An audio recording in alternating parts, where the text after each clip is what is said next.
This is a presentation of Northeast Streaming Sports.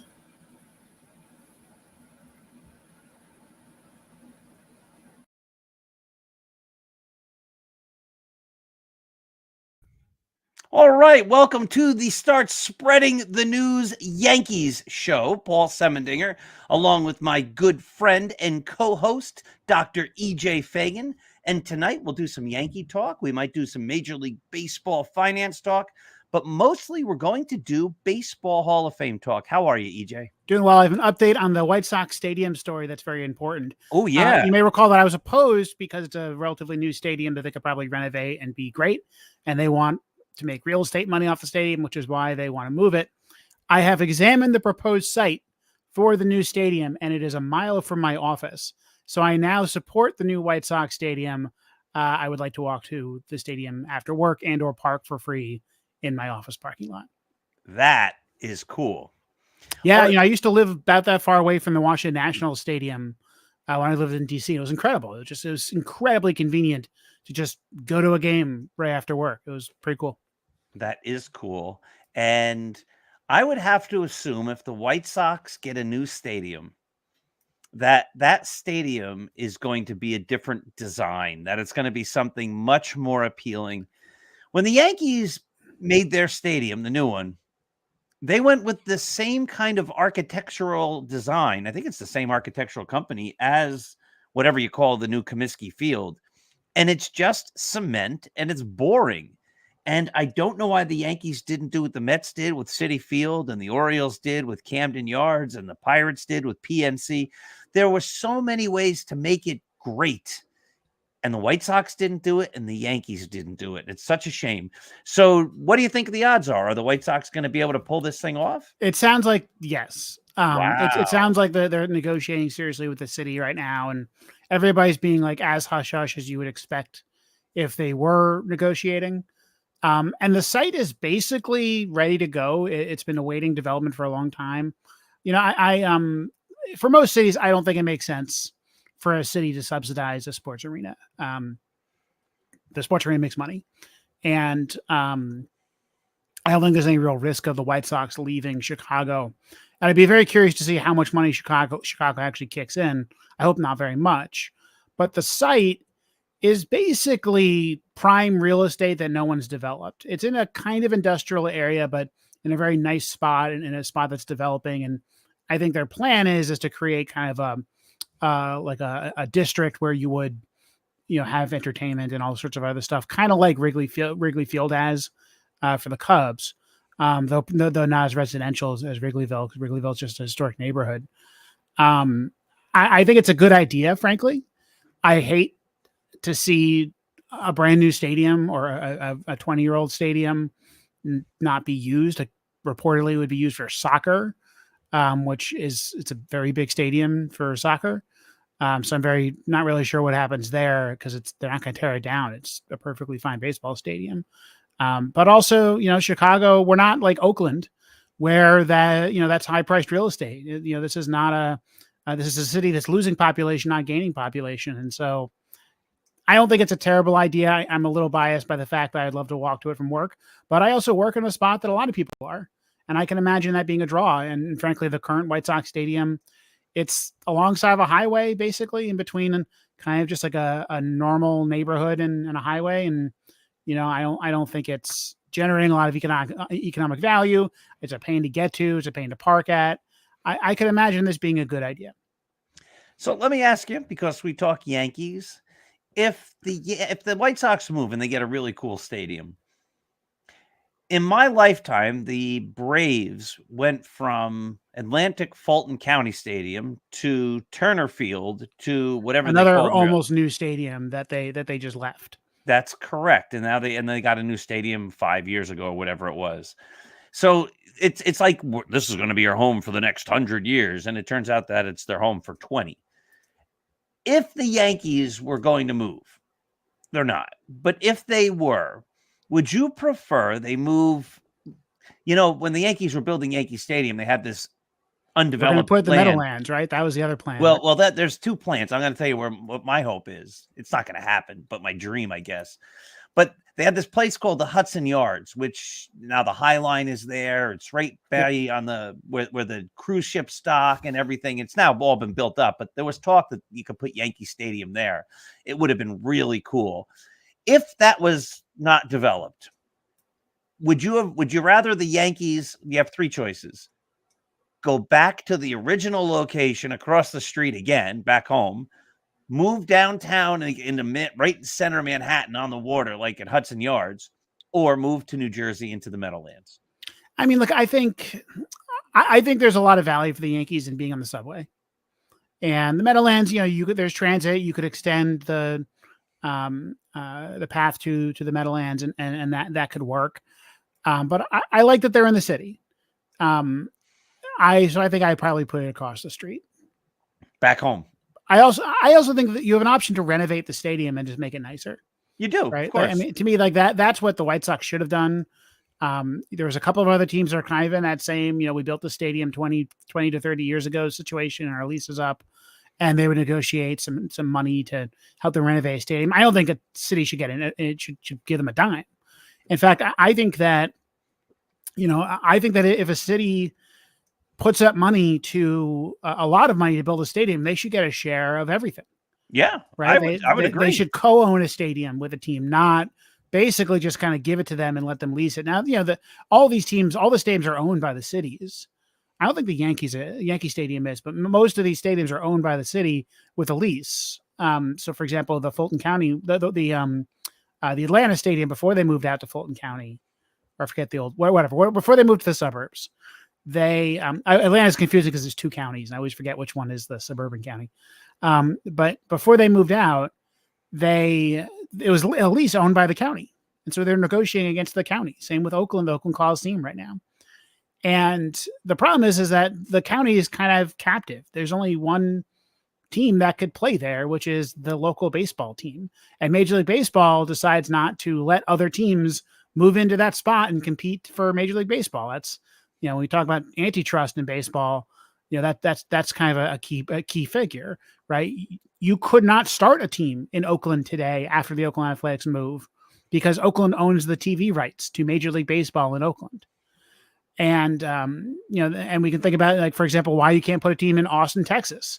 That's because Houston and Texas own the TV rights to sell baseball TV in Austin, Texas. As some of this TV stuff starts to collapse, maybe that starts to change. But I don't think leasing a stadium and getting some money back from the team is a good strategy. Now, that said, I think that teams are public goods, and if I'm Cincinnati, I'm really worried the Reds are going to move one day, and the Reds mean something to that city. Oh yeah, people, New York will be fine if the Yankees go to New Jersey. Cincinnati might not be. The Buffalo Bills recently had the same discussion with the New York State Legislature, and New York State legislators basically voted to offer subsidies to keep the team in Buffalo. Buffalo is not a team that should have an NFL football team these days, right? It's not right. Right. It's a city. It's a tiny little city. There's not a lot of people who live within driving distance of Buffalo that aren't in Buffalo. And, the NFL could probably make more money if they put a city in, pick your growing southern Austin, Texas. And I think it makes sense for a small city like that to subsidize the team. Chicago White Sox aren't leaving Chicago. They've been here for like 120 years. It's a big city. They're not going to give that up. Major League Baseball is not going to move the White Sox out of Chicago. And so I don't think we should be subsidizing them heavily. I hear you. My choice with the Yankees would be to move to the Meadowlands because I live in New Jersey and it's a pain in the neck to go to Yankee Stadium. And if they were in the Meadowlands, I'd go to more games. But let me ask you one more question. Talking about the Buffalo Bills. The Buffalo Bills played in the playoffs and they lost again.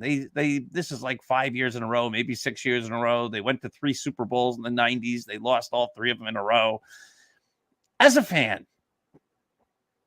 is it better to keep getting to the playoffs and losing, or is it better to just not even make the playoffs and not have your heart broken? Well, think about this. So, like, no, I think it's better to get to the playoffs, right? Like, I mean, it's hard. As a New Jersey Devils fan, it's been hard to watch the Devils for 10 years. Because last year they have their best season ever. and they're great. They have this incredible young core. And this season, they've been awful. They've been sloppy, poorly coached, and injured.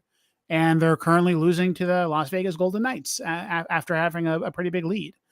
And that sucks. That's not fun to watch. It's frustrating. And, I'd rather have last season where they, went to the playoffs and lost. That's fine. That's more fun. More fun though to get your heart broken. Like once make the playoffs and lose, it's all novelty.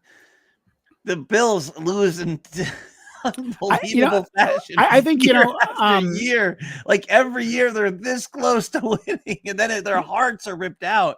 Like at some point, you just say, "I'd rather not be there." Beats being a Jets fan. That is look, true. I think I think when we talk about the playoffs in baseball, for instance, being a crapshoot, I think they're a little bit less of a crapshoot in football, is my understanding. Mhm. But in baseball, it's a crapshoot. And I think when you have expectations going in that even if you're the best team, there's a pretty good chance you're going to lose every series. I think that is a way to kind of temper their expectations, right? In the moment, you're okay. You're loving it. You're hanging on every pitch. But, in hindsight, you go like, well, if they put a good team on the field, you're happy with it. My problem is when the Yankees don't bring up a good team into the playoffs. When they limp into the playoffs, when Andrew Velasquez is your shortstop, or you don't even know who your shortstop is, and Oswaldo Peraza and Isaiah Kiner-Falefa, and Oswaldo Cabrera are all kind of darting between it. I think if the Yankees took a team that was a really good team and they're at full strength and they go into the playoffs and they lose it, and whatever, right? It happens. Yes, I agree with you. That's the way I want think about my team, and the Bills have been a great team. They just going up against a greater team, I guess, in the Kansas City Chiefs. So yes, the Yankees have been run into the brick wall that is the Houston Astros, like every other correct. team. But the Yankees just haven't been the best team. That's the difference. I agree. I mean, there's a couple of years where I think that they were on the level of the Astros, or they could compete. I think the 17 team when we went to the Game 7 of the ALCS. I think the 21 and 22, I think, are the 2 years where you go, that team was not well managed and was not just in good shape going into the playoffs. That's why I want the Yankees to make a couple more big moves, so I can't complain about them anymore, and I can just say, look, they're going all in. What can I tell you? But let's get to the Hall of Fame. You ready? I'm going to give you some names. You tell me if they belong in the Hall of Fame. Sure. We'll start with Todd Helton. Todd Helton. Yeah, I mean, I think he's going to make it. I think he is too. Right, he had 72% last time. I think he belongs in the Hall of Fame. I think he's 316. Todd Helton, the thing you got to ask yourself is like, what if Todd Helton was drafted by any other team? I think he would have gone down as one of the very best first basemen in his time. He had a long career. He was incredibly productive, and it can be hard to judge stats at Coors Field, but that's why we have ballpark factors. And when you do the ballpark factor, you have a player who had a peak where he was really, really good, and then extended his career for a while and kind of racked up some numbers. I think he's borderline, but I think he's above the line. And I also kind of like full career one team. I like Todd Helton as a person who should be in the Hall of Fame. So yeah, I think he's in. 61.8 WAR, which is very borderline, especially for a hitter. Yeah. Right. But you look at the first baseman in the Hall of Fame, the only guys who are above him who aren't in the Hall of Fame, Albert Pujols, who's not eligible yet, he'll go in. Miguel Cabrera, he'll go in. Joey Votto, interesting, and Rafael Palmeiro, who, right now I guess doesn't have a chance because of the steroid stuff. But those are the only guys above Todd Helton. Yeah, we've always kind of given offense more of a premium than other stuff when we vote for the Hall of Fame. Think about 500 hits, 3,000 hits, 500 home runs, 3,000 hits, those kinds of things. And that's wrong, right? I mean, baseball's a complete game. You should judge players in the complete game. Todd Helton's a first baseman, and that's not great, right? That means you're going to have trouble putting up big WAR numbers. And that's an argument for a lot of people who are in the Hall of Fame and our first baseman shouldn't be. Right? He is by far, he would not be anywhere close to the lowest WAR first baseman in the Hall of Fame. But when we think about some of these other cases we talk about, There are outfielders and second basemen and all that I think are going to have a harder time getting into the Hall of Fame, even though they have a higher WAR total because they did stuff on defense and base running that Helton didn't. Only won 3 Gold Gloves, so he wasn't super terrific defensively. He was Silver Slugger only 4 times. The last number of years of his career, he didn't really hit 264, 325, 256, 302, 238, 249. His home run totals those last couple of years, 715, 814, 715. So he limped to the finish, no doubt. But yeah, I guess overall, you can make a very good case for Todd Helton. There was a 5 or 6 year period where Todd Helton was an incredible baseball player. And I think that we're going to talk about a couple other players that have a very similar resume.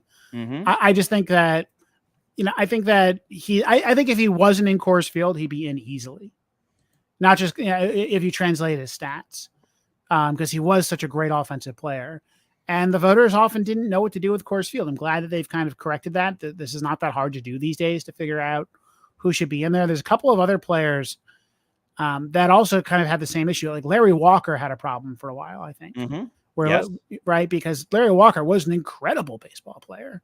But people didn't really know how to discount his Coors Field numbers. So I hope that we correct that for Todd Helton. I think he's probably the last Rocky so far. I guess Nolan Arenado, will be the next Rocky that we have this discussion for, but I don't think that will be very difficult. I think Nolan Arenado will be a pretty easy case once he gets in. To get to the Hall of Fame. Yes, I agree. All right, the next one. Here's another guy limped to the finish, Joe Mauer. Joe Mauer, he limped to the finish because he's a catcher. And I think that we can't just compare catcher WAR to other players' WAR. In fact, there may be some other positions we have to talk about this in the same way. Catchers are not built to play 20 years. There's a few who have, and they're the greats, and they're in the Hall of Fame. And there really aren't a lot of other catchers in the Hall of Fame. We've talked about Thurman Munson on the show, has a very similar problem where, Munson's career was cut short for other reasons. I don't know how much longer he would have played. He was still playing well when the plane crash happened. Joe Mauer, there was a period where Joe Mauer was like a top 2 player in baseball. Those he won an MVP. He won an MVP. Those late 2000s Twins teams were pretty good, and they were good because of Joe Mauer and to a lesser extent Justin Morneau, but really Joe Mauer. If you just look at some of his numbers, he hit 240. He was a 3-time batting champion as a catcher. By the way, a good defensive catcher. He had incredible on base numbers. He had really strong power numbers sometimes. Not always. He only had 143 career home runs. Yeah, only once did he have good power numbers. 28 homers in 2009. I wish we had framing data on him early in his career so we can kind of knew a little more about where he was in that sense. But I get the sense that Joe Mauer is one of those guys that would have had a very, very good defensive numbers using modern defensive metrics. He was a guy who got injured, and he was never really able to recover from the injury. I believe it was a concussion for Mauer, if I remember correctly. I forget why he eventually couldn't get behind the plate much anymore. But Mauer, I think had he retired instead of playing first base his last few years of his career, I think we would have a more positive memory of him. Kind of like Albert Pujols. I think we forget how good he was because he was so bad for so long. Maybe Miguel Cabrera is kind of in a similar spot. Mm-hmm. They are. They're both going. I think we need more catchers in the Hall of Fame. I do too. And I think that Joe Mauer is an easy Hall of Famer. I think we have other catchers we can discuss, like Munson, Posada, a few others. But I think Mauer should be an easy yes. I hope he gets in the first ballot. He might. I think he will. Here's a list of all. Also, I should know another Minnesota guy drafted and stayed his entire career with the Minnesota Twins. It's pretty cool. That is pretty cool. Here's a list of all the catchers who are in the Jaws listing who are ahead of Joe Mauer. Get a pen down. I want you to write all the names. Here they go. And that was them. Yep. Every other Hall of Famer above him is in the Hall of Fame. And a bunch below him. And a bunch below him. Yes. And the next guy on the list then who isn't yet in the Hall of Fame is the captain of the Yankees, number 15, Thurman Munson. So there you go. All right, so I think he gets in. Now here's one that I'm not high on this one. Billy Wagner. Yeah. I think the problem with Billy Wagner is you have to think about what do you want in a relief pitcher? Is a relief pitcher just a pitcher who doesn't play very much? Is he a bench player? Or is a relief pitcher its own position? And then you compare them against other relief pitchers. I think Billy Wagner is a top 5 relief pitcher of all time. I think that there's probably one relief pitcher since they've stopped throwing nearly as many innings as they used to, who deserves to be in the Hall of Fame, and that's Mariano Rivera. So that means I don't think Bruce Sutter should be in there. I don't think Trevor Hoffman should be in there. I don't think that they pitch enough. I think Mariano Rivera had a very long career, and he was so good, so consistently for so long. He has the postseason stuff. He has stuff that none of these guys have, that he makes the bar. And he actually makes the bar basically on WAR, if I remember correctly. Like, Yeah, I think he's better than a lot of catchers on there. You ready? Get this. Here's Baseball Reference WAR for the relief pitchers. Let me just put them in order here. Dennis Eckersley comes in first, but he was a starting pitcher. He was a starter, and when he would pitch 130 innings out of relief a year, right? Correct. So 62.1. But out of pure relief pitchers, Mariano, 56.3. Hoyt Wilhelm, who did start, I believe, 46.8. Goose Gossage, 41.2. Who also started. Then you get, watch this, Tom Gordon, 35. Bobby Shantz, who did start a little. Furpo Marbury, John Hiller, Greg Swindell, who was a starter. Ellis Kinder. Then you get to Lee Smith, Hall of Famer, 11th in WAR. Lindy McDaniel, long forgotten, but he was a Yankee for a number of years. Trevor Hoffman, 28. Then Billy Wagner, 14th on the list. His lifetime WAR, 27.7. Yep. Right behind him, Kerry Wood, 27.6. Mariano's double that. He's 56.3. Yeah, I don't think it's close. And I think Mariano, look, he's the all-time ERA leader. He is the exceptional player. I don't think any of those guys who are relief only should be in there. You know, even if you think about a Lee Smith, he threw some big innings early in his career because that's what you used to do, and he couldn't even get close. Bruce Sutter, 24.1, 26th all time on this list. Yeah, I mean, that's how great Mariano Rivera was. He played so long. You forget he was 43 when he retired, and he was still in the top of his game. He can still pitch today, as far as I'm concerned, right? Like, I'll put him on the Yankees. I'll take him. I would vote against Billy Wagner. I would not vote for Billy Wagner, I should say. All right. I agree with you. Next guy, Andruw Jones. Yeah, interesting one, right? I mean, Andruw Jones was better than you remember. I mean, you look at his stats, and there was a period where he was an incredible defensive center fielder who could hit 40 home runs. That's pretty great. And he's a big reason why those Braves teams, which, we think about them for their pitching, why those Braves teams in the late 90s were so good. And then he just kind of all fell apart. I mean, you think about his end of his career with the Yankees, you thought when he was with the Yankees, he was going to play for 4 or 5 more years, and it just kind of stopped working. And he got heavy. He got heavy. He got slow. He wasn't a defender anymore. The Yankees really needed a lefty center fielder. I'm sorry, a power hitting center fielder, and they just didn't get it. So yeah, look, I think he's got basically the same WAR number as Todd Helton. So I think he's in. I think he's going to get in as well. He's pretty high on there. He's got a lot of home runs. Listen to these home run totals, and I'll just read them real quick. 31, 26, 36, 34, 35, 36, 29, 51, 41, 26. That's his prime. And the 51 was not in 1998 when everybody was hitting them, or 2005. That was not the biggest home run year in the world. So yeah, I mean, look, I think I think he deserves to be in. I think he has an incredible peak. And again, it's hard to measure defense historically. Like, the Baseball Reference has some pretty crude statistics to measure defense. But I'm pretty sure everybody thought Andruw Jones was an incredible defender. Everybody did. His 20s. 10 Gold Gloves. Yeah. All right. Here's all the Hall of Fame center fielders who are above him. Mike Trout, non Hall of Famers. Mike Trout's obviously still playing. The number 9 guy we're going to get to next. Then number 10, Kenny Lofton. And then you have all-time Hall of Fame snub, Kenny Lofton. All-time. Richie Ashburn, Andre Dawson, Billy Hamilton. You get Jim Edmonds, Willie Davis, the Toy Cannon, Jimmy Wynn. And then, like, Larry Doby, who obviously also was he was the first black guy to play in the American League. Historically And important person. historically important person who also played in the Negro Leagues and still, had 56.8 career WAR. Then you get like Cesar Cedeno, Vada Pinson, Chet Lemon. And then you get a couple of like Earl Averill. He is in. Johnny Damon is not. Max Carey is in. Kirby Puckett is in. That's your top 25.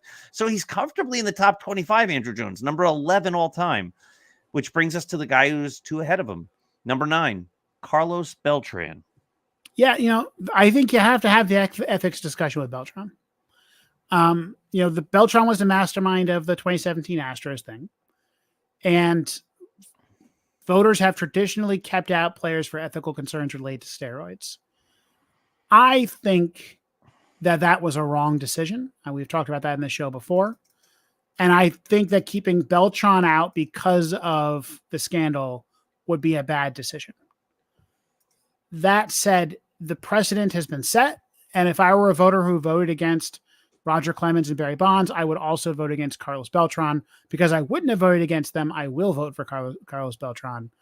I think we're going to see some serious hypocrisy eventually, and he's going to get in where A-Rod and Clemens and Bonds and others did not. Manny Ramirez. Yeah, Manny, another guy who deserves to be in. And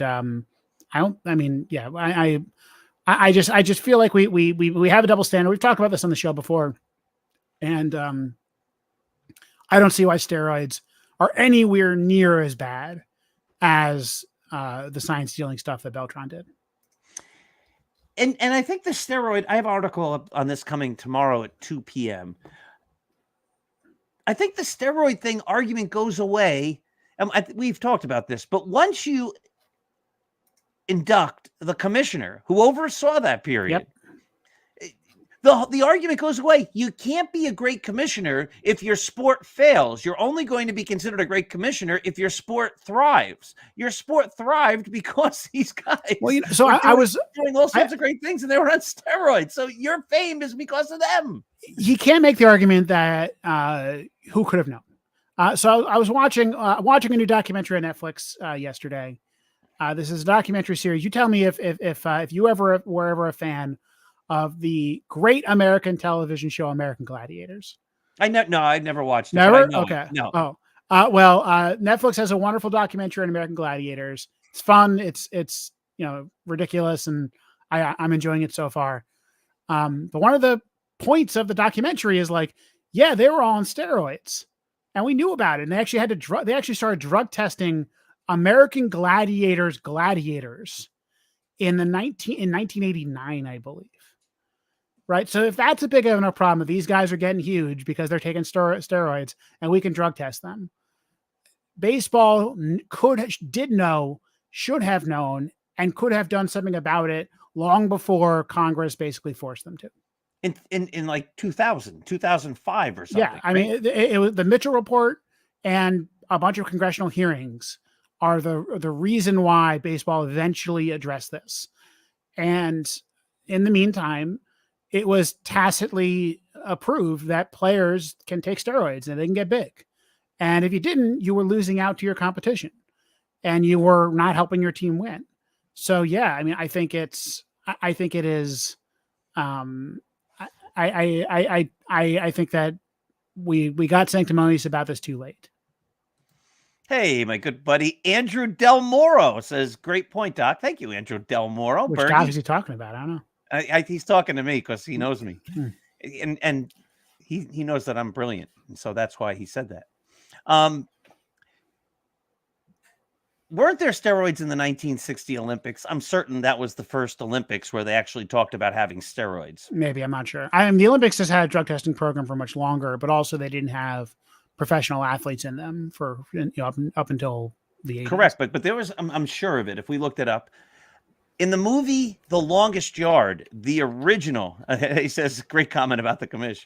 The original Longest Yard, made in the early 1970s. There's a scene in that movie where Burt Reynolds, there's all the convicts are going to play the wardens and the jail people, says something like, "We can get you any drug we want. We get you steroids." I mean, so they were around. You'd see Rocky and amphetamines were around too, right? That's the other thing. I was going to ask you that too. Like, I remember the original outrage with PEDs. I get it, but explain this to me. Aren't PEDs performance enhancers? If you're too tired to play and you're taking amphetamines, right? And the greenies, and not now you can play because you couldn't have played before because you were too tired. Isn't that Andy Pettit took some extra steroids to help his elbow recovery. I think there's something fundamentally different about working out more, which is what steroids allow you to do, and cheating on the field. And there are so many cheaters on the field in the Hall of Fame. And so Carlos Beltran is perfectly within the Gaylord Perry, Whitey Ford, et cetera, group of cheaters. And I, as a voter, would not hold that against him. I think that Carlos Beltran is an easy Hall of Famer, had a really great long career, center fielder with power, had some really fun moments throughout his career. I still remember that really fun Killer Bees 2004 Astros team and the big home runs that Carlos Beltran hit in the playoffs there. So I think Carlos Beltran's an easy Hall of Famer. So let's keep on with Guy. And the other thing is there's managers in, right? So Joe Torre, the Yankees arguably don't win without Roger Clemens. Dusty Baker's going to go in. One of his great players was Barry Bonds. Yeah. Tony La Russa's in. Arguably, he doesn't win without Jose Canseco and Mark McGwire. So at some point, and listen, I've said these stories before. When all of this broke, my kids were little. They were little boys just starting to love baseball. And I was buying baseball cards, and we were sorting baseball cards and saying, oh, look, there's Barry Bonds. He's great. There's Mark McGwire. He's great. And we would put them into the little sleeves and put them into little books. And then I had to come home and be like, guys, you know what? Barry Bonds cheated. We're not going to collect his cards anymore. We're not going to root for him because he broke all the rules. I'm a guy, I hated all the steroids, but at some point you have to say it's enough. The David Ortiz supposedly failed the test. He's in. There's a bunch of other guys who are borderline question marks. They're in. So what? Maybe they were just less. Maybe Barry Bonds wasn't as good of a cheater, but I don't think he ever failed a test, did he? I don't think so. No, there were no tests. He retired before the tests. So it gets kind of silly. Let's talk about another guy who has a steroid. I think he admitted to using the clear, Gary Sheffield. Yeah, look, I think Sheffield's problem is that his numbers aren't up to par with everyone else here. Gary Sheffield's a career 60-win player, so basically in that Todd Helton zone. His defensive numbers are bad because he was a bad defender. And so, I think I'd probably vote for Gary Sheffield. I think he was a unique hitter. He was a fun hitter to watch. I don't know exactly how bad he was. The defensive numbers are always hard to interpret. Guy who got kicked off a lot of teams. I don't think that's nothing. But I think there's a spot in what I'll call the Vlad Guerrero group of Hall of Famers who are really good players who are kind of borderline, but they're unique. And Gary Sheffield was a unique player, really amazing hitter in a lot of ways. And I think that's kind of worth bumping him up to Hall of Fame. All right, here's your Hall of Famers who are above Gary Sheffield, listed as right fielders. Mm-hmm. Dwight Evans, Reggie Smith, Mookie Betts, obviously still playing. Yeah, Betts is going to be an all-time great when he's done. He's doing incredible. No doubt. Joe Jackson, he's not in the Hall of Fame for a different reason. Yep. And then you have Gary Sheffield. Then the next guy we'll talk about, Bobby Abreu. And then Ichiro. Now, Ichiro came after he played. Special case. Special case. Japan. Yeah. And then you get Sammy Sosa, Bobby Bonds, and then a whole bunch of Hall of Famers. Enos Slaughter, Willie Keeler, Sam Rice, Harry Hooper. Then you get Jack Clark, who's obviously not in the Hall of Fame. Elmer Fick, Brian Giles, believe it or not, and Kiki Kyler. So, I mean, he's there. He's with these guys. Yeah, he wouldn't be out of place if you let him in. I have no problem with that. I think we're no longer in a spot where the ballot is so crowded that you have to make these tough decisions, right? Because you had a bunch of guys get voted off and a bunch of guys lose their spot. And so now you could easily have, I'm a big Hall kind of guy. I think I'd probably fill out a 10-player ballot. I think Sheffield can easily make that ballot. There were ballots a couple of years ago where I tried to do 10 players, and I don't think Sheffield made that cut. Mm-hmm. All right, let's go to third base. This is an easy one. Adrian Beltre. 100%. Interesting. You look at his number and you go like, yeah, I remember Adrian Beltre was a really good baseball player. I realize he's a 90+ WAR player. 93 Inner Circle Hall of Famer. Inner Circle. That's third baseman of all time. I remember the early part of his career was a little bit weird, right? Because he wasn't a particularly great hitter for most of his early career. He had one season with the Dodgers that was just like incredibly slugged 600. He was the best player in baseball that year. And he wasn't great, and he became a free agent. And he couldn't find someone to give him a long-term deal. So he went to the Red Sox for that 1 year. He was great, and he got a long-term deal with the Texas Rangers where he finished his career. But there was a point in time where Adrian Beltre was not looking like a Hall of Famer. He was looking like a guy who, was a solid Major League Baseball player and at times was great. And he won the Hall of Fame in his 30s. And it really was impressive. Just an incredible, 10-year span that he was with the Rangers. Here's a list of the Hall of Famers who are above him. Mike Schmidt, Eddie Matthews, as far as baseball reference WAR. Then you get Beltre. Incredible. Behind him is Boggs, Brett, Chipper Jones, Brooks Robinson, Paul Molitor, Ron Santo, Scott Rowland, and Edgar. Beltre also has my favorite ejection of all time when he was in the batter's box and he was standing a little bit too close to he was in the on-deck circle, and he was standing a little bit too close to the batter's box, and the umpire told him to go back to where the little circle they put in the ground is and nobody stands on. And so he pulled the circle over to where he was standing. One of the best moments, top 5 viral baseball clip in my lifetime. It's like him at that and Prince Fielder eating the nachos when he catches the foul ball. And Mattingly did that too. He went over to the stands, ate a kid's popcorn. Oh, I do it. If I was a first baseman, I do it all the time. That's a great move. Listen to this now. We just listed the top 11 third basemen of all time. Number 12 on that list. Is this guy, Greg Nettles, who has not gotten the Hall of Fame recognition he deserves. Also has not gotten Yankee recognition he deserves. He doesn't come to Old Timers Day. I don't even know if he's invited anymore. Greg Nettles, Roy White, a number of these guys from that deserve to be in Monument Park. And they're getting old. They're in their late 70s. Roy White just turned 80. It's time for the Yankees to step up and do the right thing while they can and while these guys can enjoy. Bill White, I just heard. I don't know if we actually talked about this, but Bill White had a great opportunity to get with the Veterans Committee. He had a long career as a great first baseman, or a very good first baseman, won a ton of Gold Gloves, was like a 280 or 290 hitter, solid human being. That's the other thing about the character clause is they use it to keep people out, but I never hear them use it to push people in. But anyway, then he was a Yankee announcer for 1,000 years. Then he was the first black commissioner of the National League or president. And he did a great job there. And at some point you have to say he's 89, Bill White. And I hear he's now I just heard somewhere that he went to a nursing home or a hospital or something like that. I don't know the exact statistics or the facts, but the point is, like, he's going to go in someday. His long record is too much. He did too much for the game. Buck O'Neill was like that. He did so much for the game, and then they don't put him in. Then he dies, and then the next time his name comes up, it's like, yeah, let's put him in. And it's just criminal when you do these things after the guy dies and they don't have a chance to actually enjoy it while they're alive. And the Yankees need to do the right thing for some of these Yankees who are getting much older. I mean, I think the Roy White, Greg Nettles problem is that we didn't have good stats back in the day. And so you couldn't appreciate just how great these guys were as defenders, base runners, on-base guys. And today we can see that like Greg Nettles is an easy Hall of Famer. He's better than a lot of these guys we're talking about. 68 career WAR, right? So well above Helton and Sheffield and all of that. Would make it in easily today. Maybe it would take a few ballots. But we didn't have the numbers back in the day. And so it looked like this wasn't as elite of a player as he was.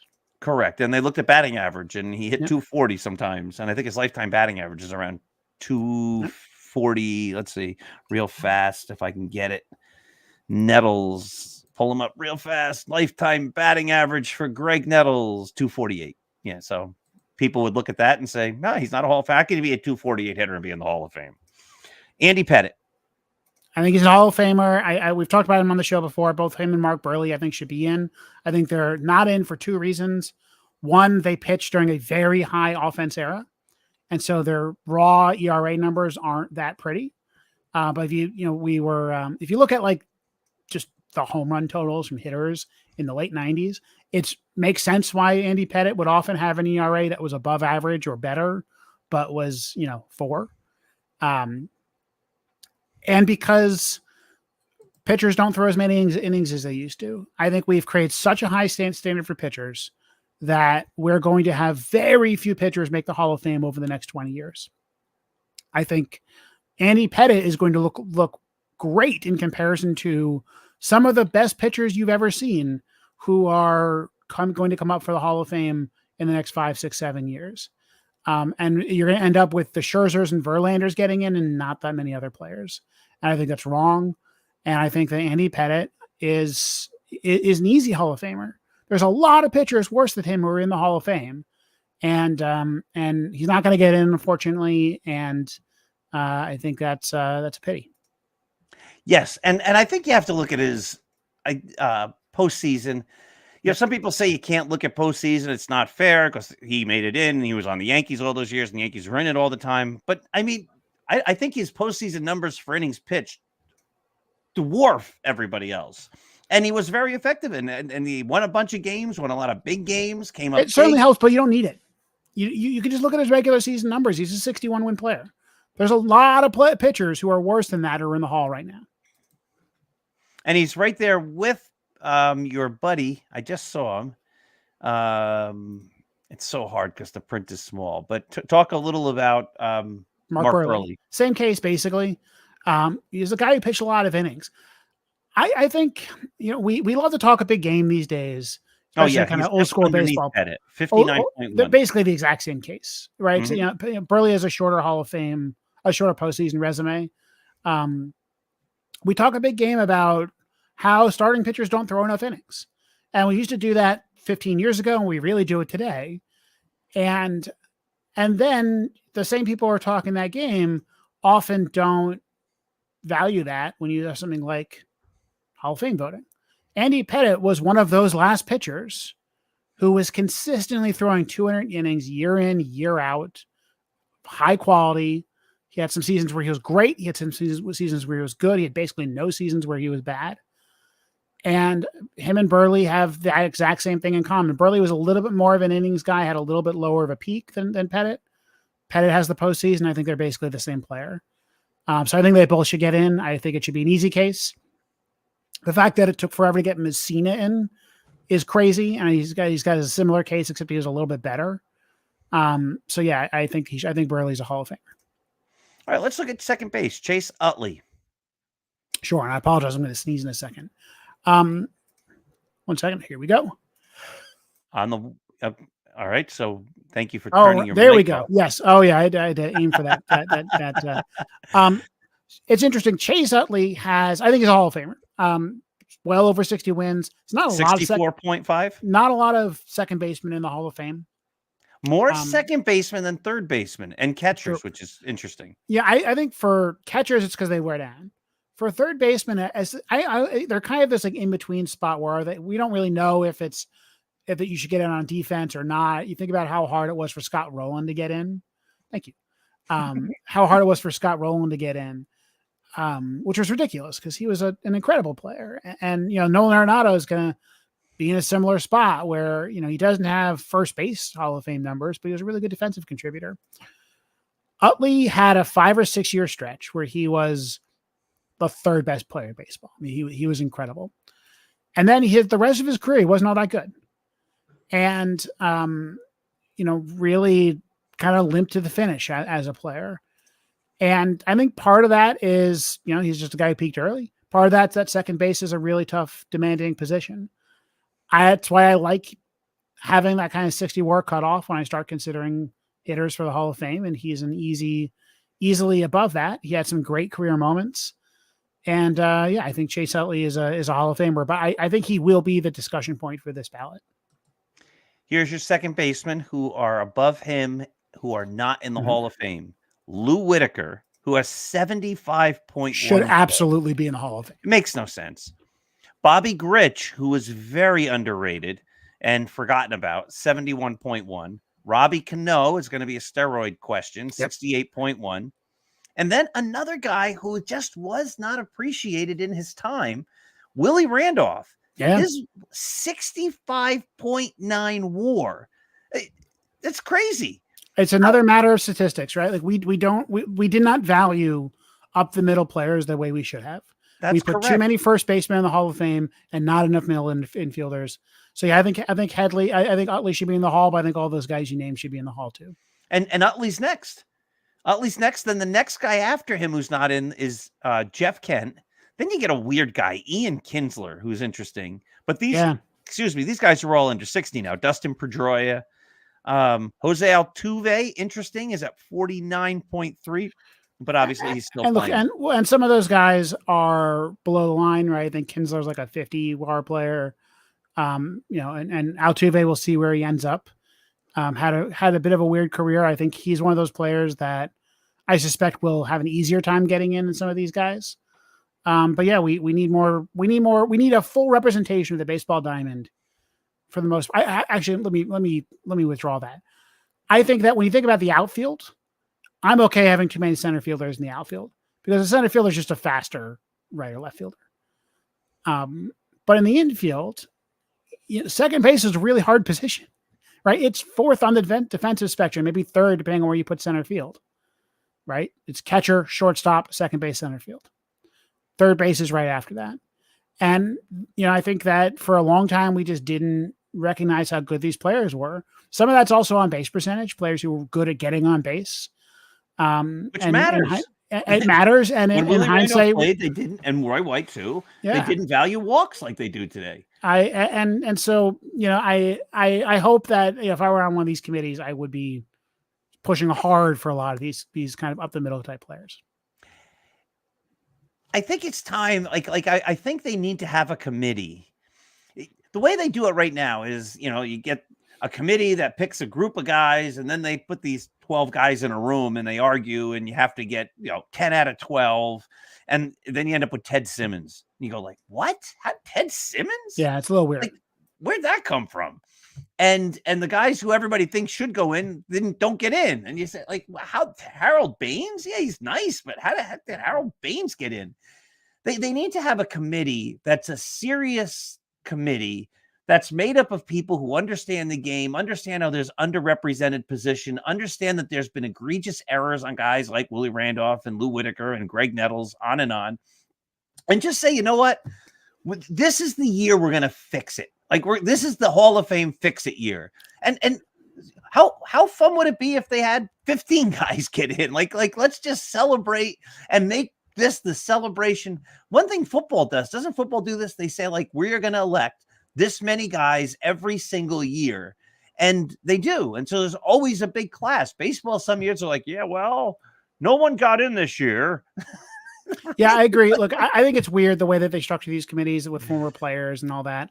I think that there's some great writers who should be on those committees. I think Jay Jaffe should be on that committee. I think Bill James should be on those committees. And I'm okay with having players and executives on the committees as well. But someone who understands how good Lou Whitaker was should be there. And it's insane that they don't. I mean, there's you can make how are we all harmed by Lou Whitaker getting in, right? We all get to watch a nice guy give a speech. We get to go see a plaque. I never understood the small hall comments, right? These are some of the great players of all time. And when there's a clear statistical case that they're that good, just put them in. It's not that hard. In fact, we often treat committee inductees as different than writers ballot inductees. We kind of think of them a lot as kind of the junior inductees, which is fine. And so the harm to adding more guys in is even smaller. Correct. And we've talked about this too. It's time to say Hideki Matsui should go in because he was great in Japan and he was great in America. And they're going to have tremendous trouble. First of all, it's insane to me that there's not a Japanese baseball committee. Right? There's a long history of great players. Is the big one, right? I mean, who never got a chance to play Major League Baseball, and I want to know their story, and I think that the Hall of Fame wants to hear their story. baseball is a global game. Matsui will be an interesting case. I think I would vote for him. I think we've talked I about think that he's here off the before. ballot by now. I think it's Well, over. but as a if you had an Asian baseball, Oh, yeah, committee. if there is, he's got to go in. Yeah, I think you have Cuban baseball, which is interesting. I think when we think about, again, Ichiro is a guy who did so much in the States that I think he's going to get in. But if you only considered his Major League Baseball performance, I'm not sure he does. Ichiro, he had 3,000 hits. He had 3,000 hits, but what's his WAR? It's like 50, right? He was a singles hitter. I mean, that was Ichiro, right? I mean, the problem was that Ichiro was a guy who I think would have been an incredible player when he was still, at the peak of his athleticism in his early 20s. So, if we were only considering his time in baseball, it would be a different discussion. In Major League Baseball, it would be a different discussion. When you realize the context, it's an easy yes. It's an easy yes. He should go in. I think it's next year. Yeah, he's going to break that. And once he does, then I think maybe we'll start having that discussion about other players. I hope so. Here you talk about Cuban players. Luis Tiant, his lifetime WAR 66.1. I mean, it's people don't think he was great because I don't know why, but yeah, wow. This guy who led the league in ERA twice. Look at 1968. Yeah. What was his ERA in 1968? Luis Tiant 1.6. Yeah, I think he's the only guy. I think he has 2 in the modern era. 2 years where his ERA was under 2. Right? Am I right about that? Yeah, I mean, I can't think of. I mean, I was going to say any 2-time ERA title winners who don't get that respect. And Blake Snell's still a free agent, but yeah, no, I'm with you. I think you're right, and I think this should not be a hard job. This is something that should be doable by the Hall of Fame. I agree. They're not running out of space. They'll be fine. And doesn't it then create more interest? Like if I'm traveling to America from Japan and I know that a couple hours up the road, if I'm flying into New York, is this Hall of Fame, and Hideki Matsui's in there and Sadahara O is in there, and there's a whole wing. Give me a wing from the NPB. That'd be incredible. Right. And there was the Mexican League. I mean, there's all sorts of great other baseball. I think the Cuban and Japanese leagues are different in that until recently, it was very uncommon to move from one to the other. And so you have to, like the Negro leagues, you have to consider those players, right? Mm-hmm. Like today, Sadahara O would have been in the major leagues. Hideki Matsui would have been in the major leagues had he been eligible for the draft, right? Or whatever, right? But instead, he played in his home country. He was an incredible player in his home country. And then he came and he was an incredible player for a little bit in Major League Baseball and had a solid career. And I think that the Mexican League was basically a minor league for most of it time. And so I think it's a different case in a lot of ways. I could be persuaded that some guy who, in the 60s was in the Mexican League and didn't have a chance to come over here would be a good candidate. But I just think that the easy thing to start with is Asia and Cuba, and really Asia, right? We can name 4 or 5 players, and then we can think about some players who came over to Major League Baseball late in their career, and maybe we should consider how good they were earlier in their career, right? If Shohei Ohtani never played another game in Major League Baseball, I don't think you could induct him on his baseball performance on its own. Maybe you could, just given how unique it was. But then you add in his Japanese performance, you go, oh, this guy's a Hall of Famer. Kind of like if Mike Trout retired today. And then there's some other players, we could talk about that come over who, if Kodai Senga has a 7 or 8 year career of dominance in the majors, he had a great career in Japan, right? Then you start thinking like, is that a guy that you should have? It's just one name that comes to mind. There's other players who since retired from Japan, I think you should consider, Yu Darvish. He's got a long major league career, but also had 7 or 8 years or a long time, right? I think he was 24 when he came over, 5 or 6 years of dominance in Japan. You got to make you got to make that kind of distinction. And it's not just a minor league. It's different. He did not have the opportunity to come over when he was ready to play in the major leagues. Here's a guy. I'm going to surprise you with who he is, and then we're probably pretty close to the top of the hour here. Yeah, 55. When I switch screens, I can't see us. 1985 ERA 2.45 in 35 starts. 1981 25 starts, 2.48. Remember, that was a strike year. 1982, 2.87 in 37 starts. 1984, 3.03 in 34 starts. 1986, 3.14 in 34 starts. 1989, 3.43. He becomes much more mediocre in 31 starts. Fernando Valenzuela. Fernando. There we go. Yeah, again, what's he doesn't make it, obviously. But if we're going to start opening it up to the world, you say, Valenzuela was in the majors in 19. So that to me is a different 19 case. years old when he was in the major leagues? Yeah. Oh, So 1980. Right. Yeah, so you're right he about wasn't that. someone who has career delayed because of where he was born. So I actually think that's one case where you would just consider him as a pitcher, and I don't think he. You know what? You're right. I did fits, not realize that. I thought he was older when he came over. Yeah, I mean he was a sensation, and he brought a lot of fun to Fernando Mania. Was huge, right? Yeah. Brought a lot of interest to the game. But it doesn't. I don't think hits the meets the bar for a Hall of Fame pitcher. But that's the kind of player I think we should consider. I don't know if what the answer is. El Duque. Yeah, I was just going to say, what was his career like in Cuba? Was it good enough? I think that's something that we have stats. We can do the research. We can answer that question. I don't know if the answer is yes. He should have been a Hall of Famer. I forget how old he was when he came over. I think Levon was a little younger when he came over. Yeah, he was 32 when he made his debut at the Yankees. So if El Duque was a major league pitcher at 23, is he in the Hall of Fame? I don't know. Maybe. He was a 23 WAR player despite not starting until his 32nd birthday. There are not a lot of Hall of Famers that put up 23 WAR after their 32nd birthday. And unbeatable in the playoffs. Yeah, I mean, this is the kind of discussion that I think the Hall of Fame should be having, and I think they will. I think we will see an international player committee at some point soon.